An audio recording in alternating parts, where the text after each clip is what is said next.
you very much, Carol, and thank you very much for mentioning our presence in your report. Thank you, I wasn't going to. Anyway, good afternoon, everybody, and thank you very much for your invitation to address you on the occasion of the publication of this very important and very timely report. I note its comprehensive nature, its balance, and the widespread interest it has already attracted, which is a testament to the importance attached to making the powerful institutions of the European Union as corruption-proof as possible. This matters not just for Brussels and for the wider EU bubble, but it also matters for countries both inside and outside the EU borders who seek inspiration for their own work in making their administrations more responsive to their people and in combating corruption. You acknowledge, Carl, that the foundation stones are in place, that this is a baseline study, and you state that we now need to move beyond the foundation stone and to implement fully the high principles of the treaties and the Charter of Fundamental Rights. The European Ombudsman is an institution whose role is precisely to make sure that every EU institution lives up to the highest standards of ethics, of transparency and good administration, and this report will make a significant contribution to that work and to the wider debate.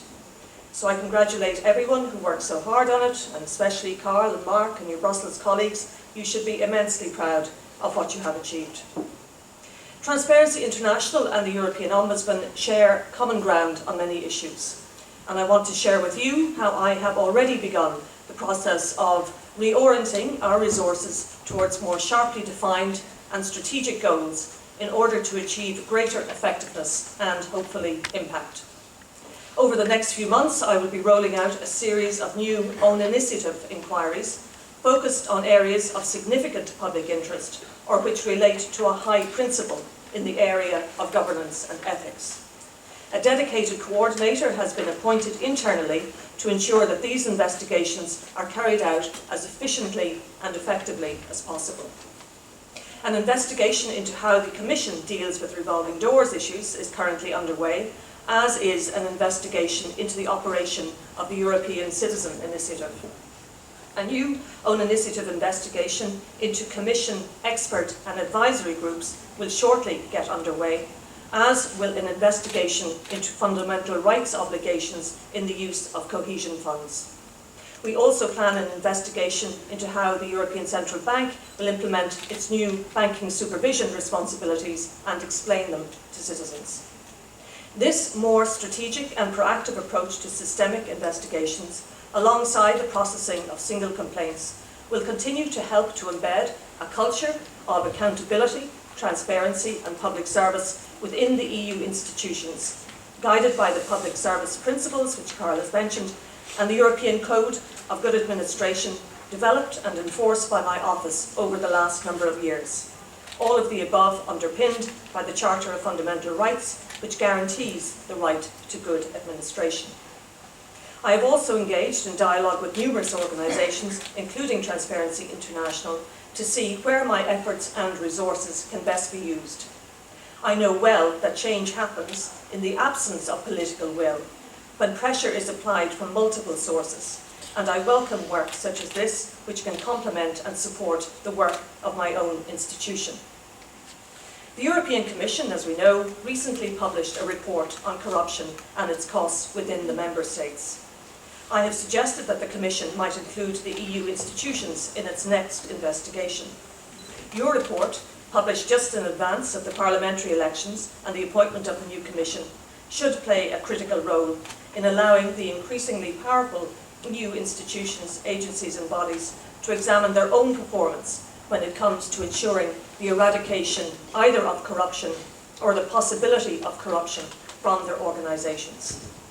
Your report also notes improving standards as the concepts of transparency and accountability become more embedded and more culturally accepted.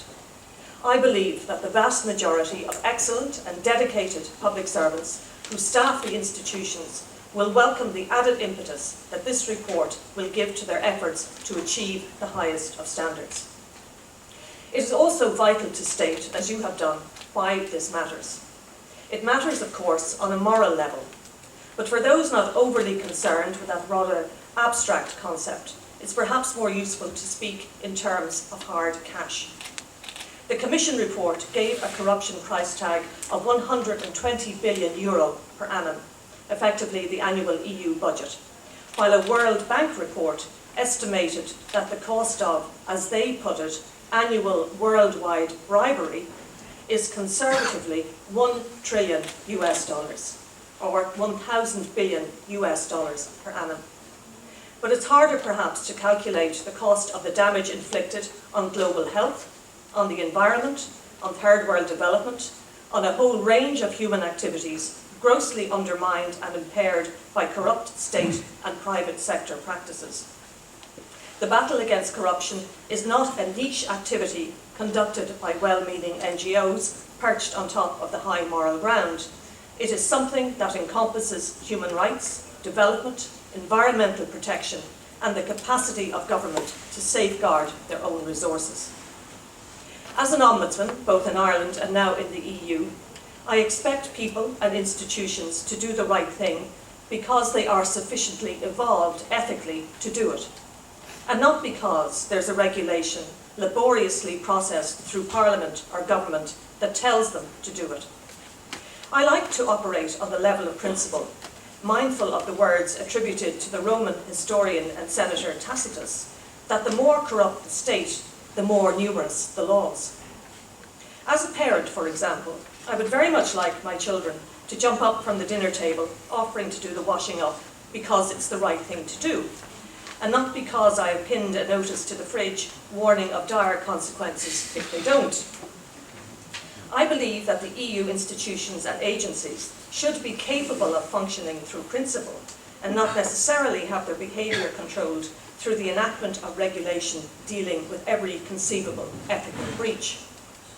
Just yesterday, I was given a particularly stark example of this during a presentation at my office to the liaison officers of the European Ombudsman Network by Frontex, the European External Border Control Agency.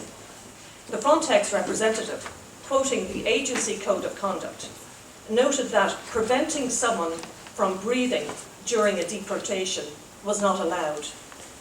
In response, one of the liaison officers said, "You are telling us that in Europe we have to be told not to strangle people?" I do recognise, of course, that when institutional behaviour is poor, then instruction on how to do the right thing does have to be given. I also recognise that in a multicultural landscape, the common standard may need to be clearly spelled out. The right thing is not a universally agreed concept. Some years ago, I wrote a detailed recommendation to an Irish hospital on how staff should behave when a patient dies on a ward. This followed an incident in which a dying man and his family had been treated in a highly insensitive way. And as I wrote, I was struck by the realisation that I was telling trained medical staff how to demonstrate basic human kindness and sensitivity. In my view, a hospital committed to the highest standards of care should have no need for written protocols. Behaving appropriately towards a dying human being and a grieving family should be the norm, not an imposed standard in need of explanation and rationale. I had a similar response with a case last October concerning the ad hoc ethical committee of the European Commission, which advises on ethical issues concerning commissioners, and notably when they seek to take up positions in the private sector. And this case is mentioned in the key findings of today's report. A complaint had been lodged to us against the reappointment of chairman of that committee of a former high-ranking commission official, now employed by a major law firm, which represents the interests of private sector clients to the commission. The complainants alleged a conflict of interest. The Commission had rejected the allegations and said that no conflict of interest arose, and that if one did, it was confident that such a conflict would be reported by the relevant committee member. It was my job as Ombudsman to appraise the complaint and the response and draw a conclusion. So I decided that I would set aside a large amount of time to try to understand the intricacies of this case. Obviously, there were complex issues at play. Why else would something that at face value seemed pretty straightforward, to me at least, be causing such difficulty? So I took the file home, began to read it, and within 2 minutes saw that there was nothing whatsoever complex about it.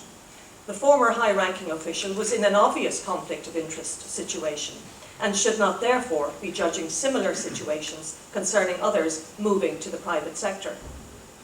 After I made my views known, the chairman resigned his post, citing the pressure of work. My office is now conducting an own initiative investigation into how the Commission deals generally with conflict of interest and so-called revolving door cases. My colleagues have conducted an inspection of files, and I am now awaiting the Commission's response to a detailed list of questions arising from that. Without prejudging that response, I can say that it would appear that the deficiencies in the control procedures emerge from a lack of thoroughness and follow-up in assessing potential or actual conflicts and the absence of or failure to impose sanctions. 3 new cases of alleged conflict of interest have since emerged, and they are also being dealt with. The Commission, I should say, has been most cooperative, and I look forward to engaging with it in order to work through the issues that emerge. I note that your report has also highlighted the failure fully to implement the rules in this area. Some months ago I suggested that an independent body might be better suited to deal with conflict of interest and revolving door cases, as there may be a reluctance in some institutions to prevent colleagues and friends from taking up employment opportunities in the private sector. An independent body might remove that conflict and standardise practices across the board. Another case I dealt with concerned a 4-year delay by the Commission in deciding whether or not to investigate a member state's tax concessions to a number of its high-profile football teams. The relevant commissioner came from that member state, and clearly the abnormally long delay had allowed the impression of a conflict of interest to emerge. After my office worked on the case for 2 years, and having issued a friendly solution to the DG competition without success, I then planned last September to issue a recommendation highly critical of the delay and inaction. Thankfully, the Commissioner announced that week the opening of an investigation into the alleged infringement of state aid rules. But in my view, neither of those cases should have had to come to my door. The conflicts were obvious and should have been swiftly dealt with. I believe that many in the Commission agreed with my approach, and it is for the sake of all of those excellent, efficient and public service-minded people that it and every EU institution should continue to seek to operate at the highest level. I want to make a few more general points. Anyone who spends even a short time in Brussels has to be struck by the activity of lobbyists. Last year, during my election campaign for this role, I watched the hundreds of people coming to the entry of the Parliament building every day and either signing in or being signed in by assistants, officials and others connected with the institutions. I thought it would be fascinating to ask all of them who they were, why they were there. And in the evening, back in my hotel, I would look at the notice boards and see what organisations and private firms were hosting receptions and seminars. It was clear, even to a casual observer, that lobbying is very big business indeed. And on my flights now over and back from Dublin, I have had conversations with lobbyists for the rights of large European landowners, global pharmaceutical companies, Chinese IT firms, and agricultural reform, among others, and many have shared with me the challenges and successes of their work. Lobbying is a legitimate activity. As a major regulator in key areas of commercial activity, from pharmaceuticals to energy to banking, EU politicians and administrators are obliged to inform themselves on the issues that arise. But they are also obliged to make sure that the playing field on which they operate is a level one, and that the public interest is paramount. State capture, or in this case, EU capture by private interests, is to be strenuously avoided. The Transparency or Lobbying Register has a big role to play in ensuring this. I have already noted the recent changes to its operation and called on the Council also to take part in the register. I believe that it will, sooner or later, and despite a claimed legal impasse, will become mandatory, because the public mood will increasingly demand it. In the post-economic crash world, where the lives of citizens have been grossly disturbed, damaged, and in some cases destroyed, there is little tolerance for decisions taken in our name but without our voice or full awareness and knowledge. A young generation has emerged for whom the old rituals of closed doors, secrecy, and insider deals between government and private interests holds neither meaning nor appeal. The zeitgeist is towards openness, about governing as though through a pane of glass. Information technology, allied to the psychic shock of the crash, has changed the game, and sooner or later everyone will have to play by the new rules. But the actions of the lobbied is equally worthy of scrutiny. Recently, members of the US mission to Brussels, heavily involved in the transatlantic trade and investment partnership negotiations, have been briefing Parliament and others, including my own office, on how regulations are developed in the United States, emphasising their belief that their process is exemplary, and although they don't say this explicitly, that certain elements of it, at least, should be used by the EU law and regulation makers. In a recent presentation to Parliament, Joseph Burke of the US mission explained the rationale for the now highly developed rulemaking process.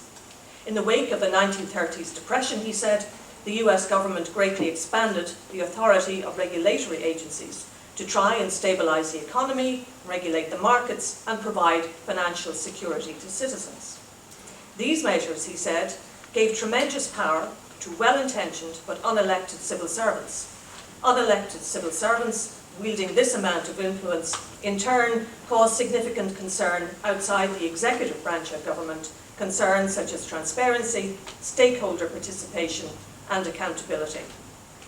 Over time, said Mr. Burke, a model of regulation developed, which he claims is now largely acceptable to all branches of government and stakeholders.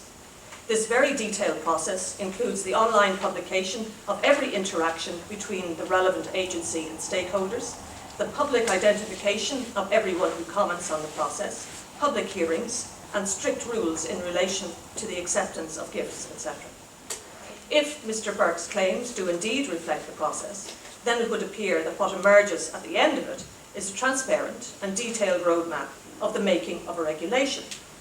The influences on lawmaking, of course, remain more opaque, as does the role of big money and big business in US elections in the choice of those who ultimately control the lawmaking process.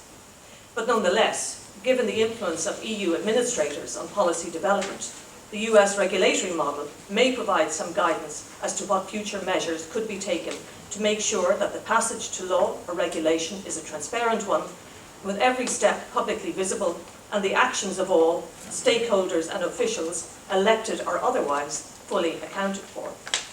Therefore, I greatly welcome this report's recommendations on how to make EU lawmaking more transparent.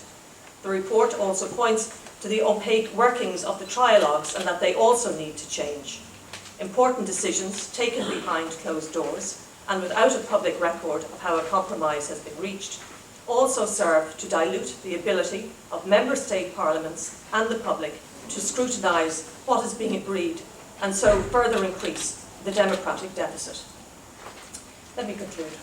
Integrity and transparency are not just pious words. They have real meaning for the economy, for the lived daily lives of all of us. Corruption deadens the possibility of growth and damages the life possibilities of those who endure it. As Europeans, we live in a rich, sophisticated and highly advanced part of the world. And with all of that comes an obligation to live up to the highest standards of ethical behaviour and to encourage others to do the same. I thank you, Carl and your team, for allowing me to share these thoughts, and I congratulate you on this major and important work that you are presenting us with today. Thank you.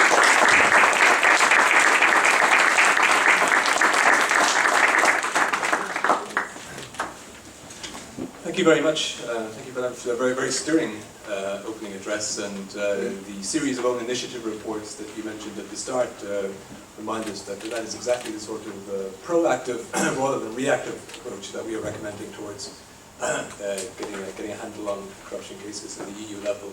And what we're asking is that the institutions deal with corruption risks before they become corruption scandals.